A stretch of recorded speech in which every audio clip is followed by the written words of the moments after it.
আপনি এমপি করুন এবং বেতন ভাতা আজকের মধ্যে আপনি লিখিত কাগজ দেবেন। আমার ইমেজ ভাই নেতৃত্বে আমার ইমেজ ভাই যেমন ধান দিয়া আমাদের বেতনে খাটাখাটি করতেছে, না খাওয়া না দেয়, সে একজন মানুষ করার কারিগর। আপনি গরিব দুঃখী মেহনতি মানুষের নেতা, এটা আমরা সারা বিশ্বের লোক জানি। আপনি এনজিও করেন, আপনার টাকা দিয়ে আমরা অনেক উপকার পাই। আমার একটা মেয়ের দিয়া আপনার টাকা নিয়ে আমি মেয়েটাকে দিয়ে পার করি, সপ্তাহে সপ্তাহে কিস্তি টাকা শোধ করি। এটা তো অনেক সুযোগ সুবিধা আপনি করেছেন। আপনার নামে 800 কোটি টাকা মামলা করেছিল বিগত সরকার। আমরা অনেক টিভি দেখেছি, পেপার পত্রিকা দেখেছি, আমরা আফসোস করেছি, আপনার জন্য আমরা দোয়া করেছি, আল্লাহ তাকে তুমি বাঁচে দাও, সে 800 কোটি টাকা জমাও দিতে হবে, সারা জীবন জেলে থাকতে হবে। এটা তো মান সম্মানের প্রশ্ন থাক।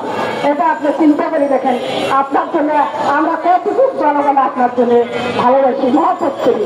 এই আমাদের দোয়ায়, আপনার আল্লাহর বান্দার দোয়ায় আপনি বেঁচে গেছেন। যে কোনো ওসিলায় আপনাকে আল্লাহ সম্মানের পাত্র জায়গায় বসে দিয়েছে।